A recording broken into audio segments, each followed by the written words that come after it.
क्या सच्चा प्रेम और अटूट संकल्प मृत्यु को भी रोक सकता है? यह कथा महाभारत में वर्णित सावित्री और सत्यवान की है। राजा अश्वपति की पुत्री सावित्री अत्यंत बुद्धिमान और दृढ़ निश्चयी थी। विवाह योग्य होने पर उसने स्वयं अपने लिए वर चुना। उसने वनवासी राजकुमार सत्यवान को चुना, जबकि नारद मुनि ने पहले ही बता दिया था कि सत्यवान की आयु केवल 1 वर्ष शेष है। यह जानकर भी सावित्री अपने निर्णय से पीछे नहीं हटी। उसने कहा कि जो एक बार चुना जाता है वही जीवन का सत्य होता है। विवाह के बाद सावित्री वन में सत्यवान के साथ सरल जीवन जीने लगी। समय बीतता गया और वह दिन भी आ पहुंचा जब सत्यवान की मृत्यु निश्चित थी। उस दिन सत्यवान लकड़ी काटने वन गया। सावित्री भी उसके साथ गई।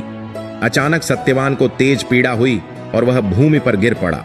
उसी क्षण यमराज वहां प्रकट हुए और सत्यवान के प्राण ले गए। सावित्री बिना भय के यमराज के पीछे चल पड़ी।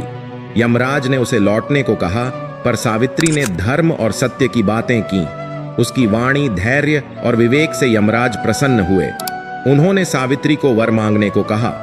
सावित्री ने पहले अपने ससुर का राज्य मांगा, फिर उनके नेत्रों की ज्योति। अंत में उसने 100 पुत्रों का वर मांगा। यमराज ने वर दे दिया और आगे बढ़ गए। तभी सावित्री ने विनम्रता से कहा कि बिना पति के वह पुत्र कैसे प्राप्त करेगी। यमराज को अपनी भूल का बोध हुआ। उन्होंने सत्यवान के प्राण लौटा दिए। यह कथा सिखाती है कि श्रद्धा, विवेक और अडिग संकल्प के सामने मृत्यु भी पराजित हो जाती है। सावित्री का साहस आज भी धर्म और नारी शक्ति का आदर्श माना जाता है।